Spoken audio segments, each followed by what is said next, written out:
नमस्कार, स्वागत है आप सभी का डीडी न्यूज के इस खास बुलेटिन एक्सप्रेस 100 में, जहां हम आपके लिए लेकर आते हैं राजनीति, मनोरंजन, देश, दुनिया, खेल और व्यापार जगत की सभी बड़ी खबरों को एक्सप्रेस यानी कि फटाफट अंदाज में।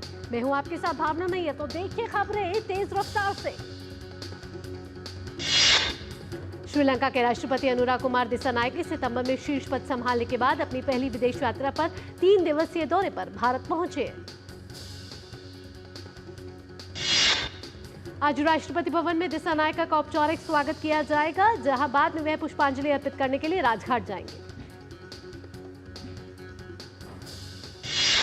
इसके बाद हैदराबाद हाउस में प्रधानमंत्री नरेंद्र मोदी के साथ द्विपक्षीय वार्ता करेंगे, जिसके बाद दोनों नेताओं द्वारा समझौतों का आदान प्रदान और संयुक्त प्रेस वक्तव्य दिया जाएगा। देर शाम श्रीलंकाई राष्ट्रपति उपराष्ट्रपति जगदीप धनखड़ से मुलाकात करेंगे। इसके बाद राष्ट्रपति भवन में वह राष्ट्रपति द्रौपदी मुर्मू से भी मुलाकात करेंगे। इससे पहले कल देर रात पहुंचने पर राज्य मंत्री एल मुरुगन ने श्रीलंका के राष्ट्रपति दिसानायके का गर्मजोशी से स्वागत किया था।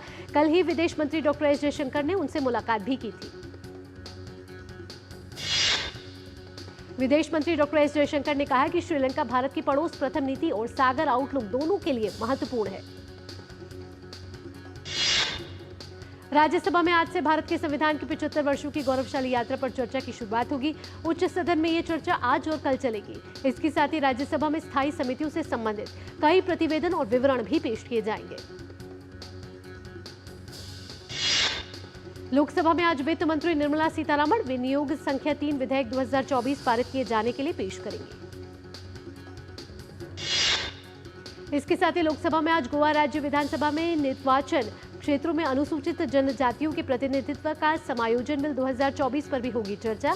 बिल गोवा विधानसभा में अनुसूचित जनजातियों के लिए सीटें आरक्षित करने का प्रावधान करता है। लोकसभा में साल 2024-25 के लिए अनुदानों की अनुपूरक मांगों के पहले बैच पर चर्चा और मतदान भी होगा। इसके साथ ही लोकसभा में प्रश्नकाल के दौरान विभिन्न मंत्रालयों के कई अहम प्रश्न पूछे जाएंगे। प्रधानमंत्री नरेंद्र मोदी ने कल दिल्ली में मुख्य सचिवों के 4थे राष्ट्रीय सम्मेलन की अध्यक्षता की। प्रधानमंत्री ने कहा कि जन कल्याण और सुशासन हमारे काम के मूल में है, जिसके माध्यम से हम विकसित भारत के लक्ष्य को प्राप्त कर सकते हैं। प्रधानमंत्री ने राज्यों से उन प्रावधानों को सरल बनाने की अपील की जो अक्सर नागरिकों के उत्पीड़न का कारण बनते हैं। प्रधानमंत्री ने राज्यों को ई कचरे की रिसाइकलिंग के लिए व्यवहार्यता अंतर वित्त पोषण की अवधारणाओं का पता लगाने का निर्देश दिया। उत्तर प्रदेश के संभल जिले के प्राचीन मंदिर का अब नाम लिखा जा रहा है। मंदिर के बाहर प्राचीन संभलेश्वर महादेव लिखा जा रहा है।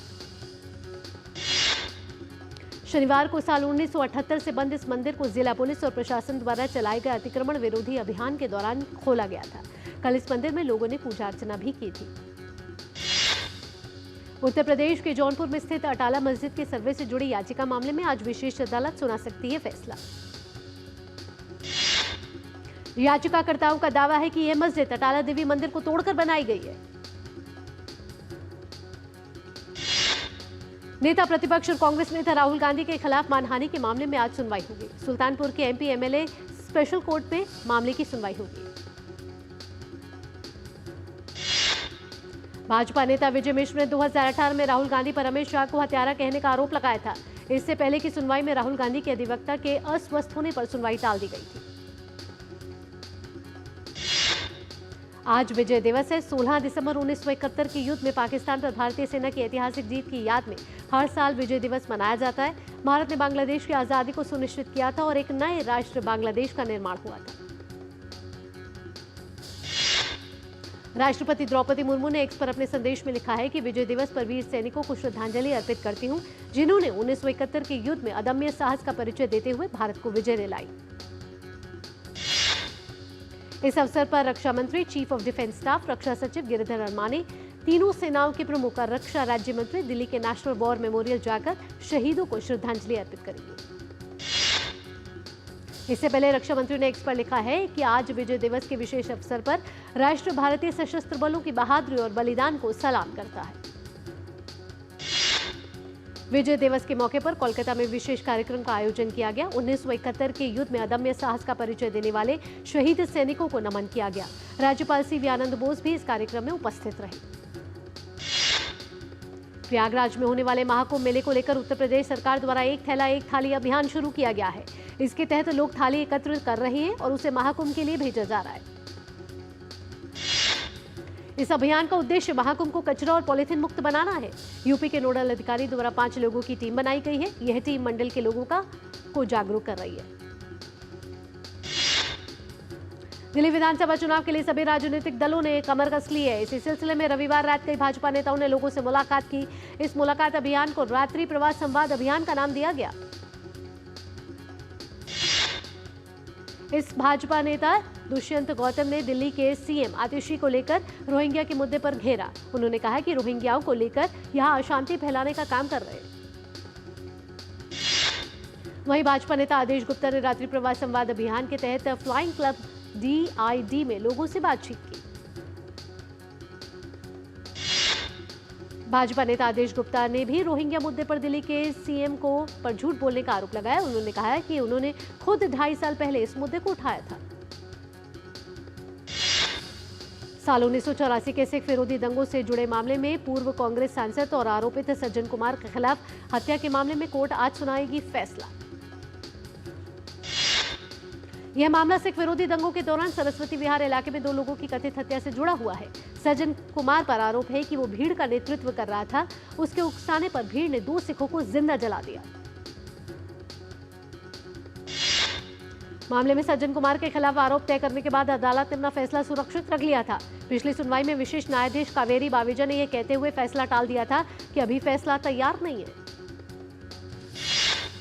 महाराष्ट्र विधानसभा का शीतकालीन सत्र नागपुर में आज से हो रहा है शुरू। महाराष्ट्र विधानसभा चुनाव के नतीजे आने के 21 दिन बाद रविवार को मुख्यमंत्री देवेंद्र फडणवीस कैबिनेट का विस्तार हुआ था। महाराष्ट्र विधानसभा चुनाव 2024 के बाद यह विधानसभा का पहला सत्र है। सत्र के दौरान कई महत्वपूर्ण मुद्दों पर चर्चा होने की उम्मीद है। विधानसभा का शीतकालीन सत्र महत्वपूर्ण माना जा रहा है। उत्तर प्रदेश विधानसभा का शीतकालीन सत्र आज से लखनऊ में हो रहा है शुरू। विधानसभा अध्यक्ष सतीश महाना की अध्यक्षता में रविवार को सर्वदलीय बैठक हुई थी, जिसमें सभी दलों ने सदन को सुचारू रूप से चलाने में सहयोग का आश्वासन दिया था। आज दिल्ली के प्रदूषण पर सुप्रीम कोर्ट भी सुनवाई करेगा। इसके मद्देनजर एयर क्वालिटी मैनेजमेंट कमीशन की नीति के अमल को लेकर गाइडलाइन भी तय हो सकती है। आज रक्षा संपदा दिवस है। इस अवसर पर दिल्ली स्थित चाणक्य सभागार में व्याख्यान का आयोजन किया गया है। इस कार्यक्रम में उपराष्ट्रपति जगदीप धनखड़ शामिल होंगे। प्रधानमंत्री नरेंद्र मोदी इस महीने की 29 तारीख को दिन के 11 बजे आकाशवाणी से मन की बात कार्यक्रम में देश विदेश के लोगों के साथ अपने विचार साझा करेंगे। कार्यक्रम की यह 117वीं कड़ी होगी। श्रोता टोल फ्री नंबर 1800-117800 यानी कि 1800-117800 पर कार्यक्रम के लिए अपने सुझाव भेज सकते हैं। श्रोता अपने सुझाव नरेंद्र मोदी ऐप या MyGov ओपन फोरम के जरिए भी ऑनलाइन साझा कर सकते हैं। पिछले कुछ दिनों से दिल्ली के मौसम में तेजी से बदलाव जारी है। पहाड़ी इलाकों में हो रही बर्फबारी की वजह से दिल्ली में ठंड बढ़ गई है। तमिलनाडु के थुथुकड़ी में लगातार हो रही भारी बारिश के बाद जगह जगह जलभराव देखा गया।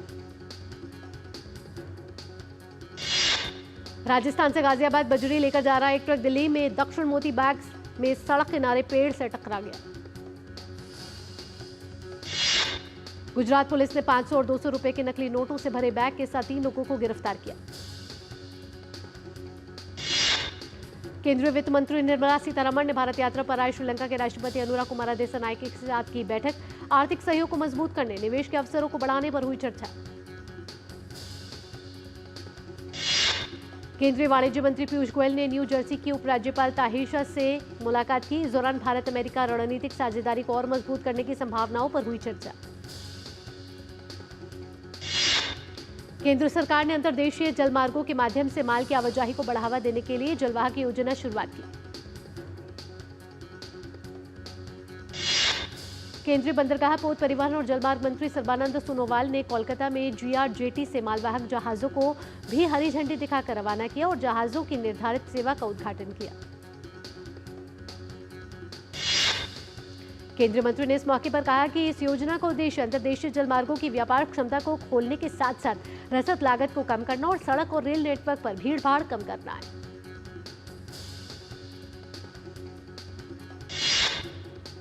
एक्सप्रेस 100 में वक्त हो चला एक छोटे से ब्रेक का, लेकिन ब्रेक के बाद भी रफ्तार भरी खबरों के सिलसिले को रखेंगे जारी। आप जुड़े रहिए डीडी न्यूज के साथ।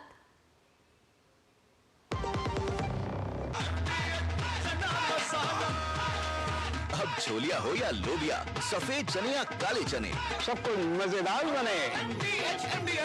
मुथूट फाइनेंस गोल्ड ओवरड्राफ्ट, ब्याज सिर्फ उतने ही दिन का भरिए जितने दिन पैसे इस्तेमाल कीजिए। आज ही कॉल कीजिए 1-800-313-1212। This is no ordinary sky. This is where legends are born. Space transition. Roger. In the vast expanse above, the Indian Air Force reigns. Unseen, unstoppable, unmatched. Join the Indian Air Force to be a cut above. जब धरती चीर कर निकलता है लोहे का पत्थर और मिलता है मोंगिया के जोश से, फिर तपता है, पिघलता है और बनता है फौलाद। अब होता है सरिया सारी खूबियों के साथ। मोंगिया स्टील, मजबूत देश का मजबूत सरिया। अब लोन प्रोसेसिंग में इतनी देरी, ये सब ना तुमसे नहीं होगा। लो तुम ही कर लो। देखो तुम कुछ मत बोलो ना। इधर आओ, क्या बात? फाइनेंशियल एसेट्स का प्रमाण देना है, इस वजह से लोन अटका है। देखो, अकाउंट एग्रीगेटर से जुड़ो। अकाउंट एग्रीगेटर बैंक इत्यादि के पास उपलब्ध आपकी वित्तीय जानकारी को आपकी स्पष्ट सहमति से ऋण देने वाली वित्तीय संस्थाओं से साझा करता है। पापा, it was so easy. RBI कहता है जानकार बनिए, सतर्क रहिए।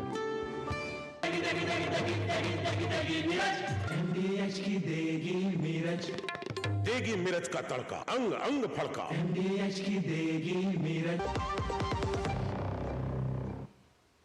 ब्रेक के बाद आपका स्वागत है। आप देख रहे हैं एक्सप्रेस 100। रफ्तार भरी खबरों के सिलसिले को बढ़ाते हैं आगे। प्रधानमंत्री सूर्य घर मुफ्त बिजली योजना लॉन्च होने के 1 साल के अंदर ही सोलर इंस्टॉलेशन का आंकड़ा अब तक 6,85,763 पर पहुंच गया है। इस पहल के तहत गुजरात में सबसे अधिक 2,86,545 सोलर इंस्टॉलेशन लगाए गए हैं। इसके बाद महाराष्ट्र, उत्तर प्रदेश और केरल का स्थान है। CREA की रिपोर्ट के अनुसार भारत के रूसी कच्चे तेल के आयात में 55% की भारत गिरावट दर्ज की गई। गिरावट के बावजूद रूस अब भी भारत के लिए कच्चे तेल का सबसे बड़ा स्रोत बना हुआ है। रूस द्वारा फरवरी 2022 में यूक्रेन पर हमले के बाद भारत रूसी कच्चे तेल का दूसरा सबसे बड़े खरीदार बन गया है। दवा निर्माता अरबिंदो फार्मा, ग्लेनमार्क और जायडस ने उत्पादन संबंधी खामियों के कारण अमेरिकी बाजार से अपने उत्पादों को मंगाया वापस। यूएसएफडीए की हालिया रिपोर्ट के अनुसार हैदराबाद स्थित दवा निर्माता की अनुषंगी company Aurobindo pharma USA Inc cinacalcet गोलियों की 1 लाख से अधिक बोतलें वापस मंगा रही है। भारत से स्मार्टफोन का निर्यात पिछले सभी रिकॉर्ड को तोड़ते हुए पहली बार नवंबर महीने के दौरान 20,000 करोड़ रुपए के पार पहुंच गया है।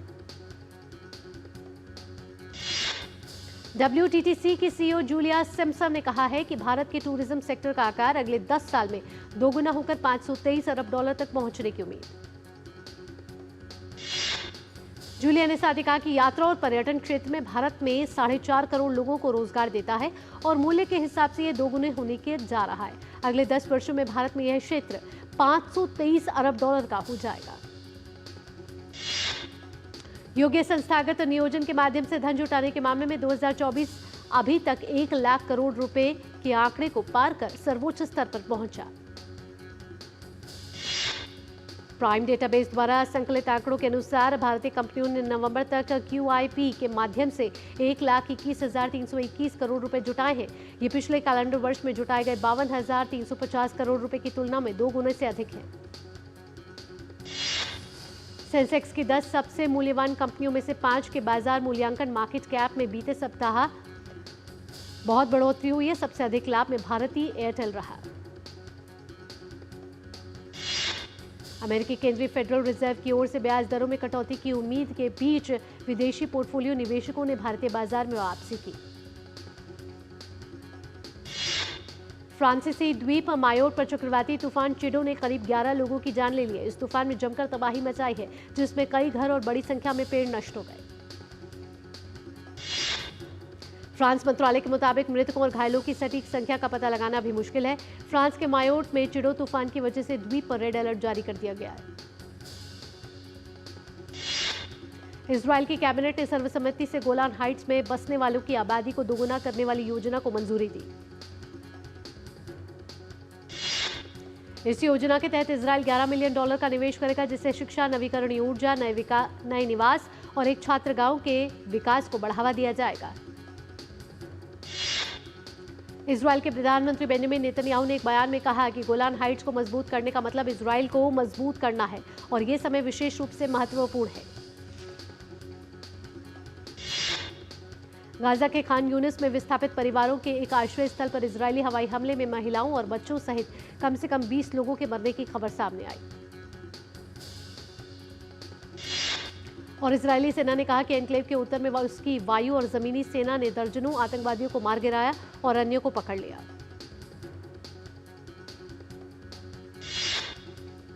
सीरिया में बशर अल असद को अपदस्थ किए जाने में एक सप्ताह के बाद जिंदगी पटरी पर लौट रही है। नए शासकों के अल्पसंख्यकों के अधिकारी की रक्षा के आश्वासन के बाद ईसाइयों ने रविवार को प्रार्थना की। वहीं सीरिया में नए शासकों के स्कूल खोलने के आदेश के बाद रविवार को छात्र कक्षाओं में लौटे। कल रविवार को देश भर के अधिकांश स्कूल खोले गए और सप्ताह का पहला कार्य दिवस था। ब्रिटेन ने संयुक्त राष्ट्र के जरिए सीरिया को 50 मिलियन पाउंड की सहायता पैकेज देने की घोषणा। ब्रिटेन ने एक बयान में कहा कि 30 मिलियन पाउंड की सहायता खाद्य, आश्रय, आपातकालीन स्वास्थ्य सेवा के तौर पर दी जा रही है। ये सहायता 10 लाख से ज्यादा लोगों को तत्काल मदद देगी। सीरिया के पड़ोसी देशों में रह रहे सीरियाई लोगों के लिए 10 मिलियन पाउंड की सहायता लेबनान में विश्व खाद्य कार्यक्रम को दी जाएगी। वहीं 10 मिलियन पाउंड की सहायता जॉर्डन को विश्व खाद्य कार्यक्रम और यूएन की शरणार्थी एजेंसी के जरिए दी जाएगी। भारत ने 3 बार के चैंपियन चीन को पेनल्टी शूटआउट में हराकर लगातार दूसरी बार महिला जूनियर एशिया कप हॉकी का खिताब अपने नाम किया। भारतीय खिलाड़ी दीपिका ने किया शानदार प्रदर्शन। 6 मैचों में किए 12 गोल। बांग्लादेश, थाईलैंड और मलेशिया के खिलाफ लगाई थी गोल की हैट्रिक।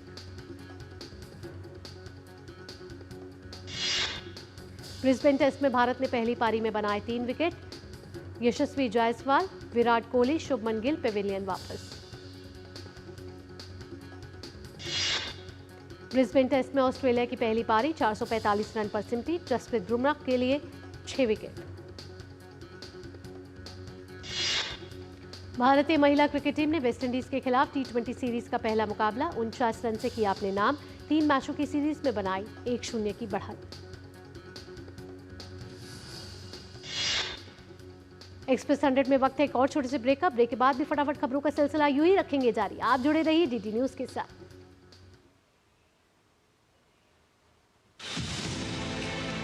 हिमालय जैसे विराट व्यक्तित्व के धनी, एक कर्मयोगी जिन्होंने विश्व में मान बढ़ाया भारत का, विकास के अमृत पथ पर लेकर चला देश को, देश के प्रति त्याग और समर्पण का भाव लिए भारत के सम्मान और पहचान के लिए समर्पित 140 करोड़ लोगों के दिलों की आवाज, भारतीय राजनीति के महानायक नरेंद्र मोदी, उनके जीवन के कुछ छुए अनछुए पहलुओं पर देखिए हमारी विशेष प्रस्तुति प्रधान सेवक नरेंद्र मोदी, हर शुक्रवार सिर्फ DD न्यूज पर। झूठ से भी खतरनाक होता है अधूरा सच, और वैसे ही खतरनाक होती है अधूरी खबर, क्योंकि हर खबर के साथ जुड़ा होता है उसका इतिहास, वर्तमान और भविष्य। देखिए हर बड़ी खबर जिसमें होगा तथ्य, तर्क और सबूत। देखिए पूरा सच प्रखर श्रीवास्तव के साथ सोमवार से शुक्रवार शाम 7:30 बजे सिर्फ DD न्यूज पर।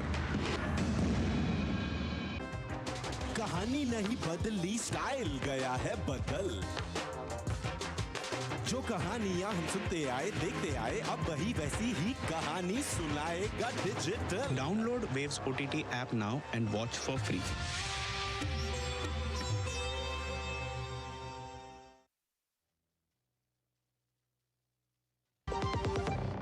बढ़िया है, शुद्ध है। प्राकृतिक हल्दी, मिर्ची, धनिया। नहीं, मिर्ची, धनिया, हल्दी, MDH।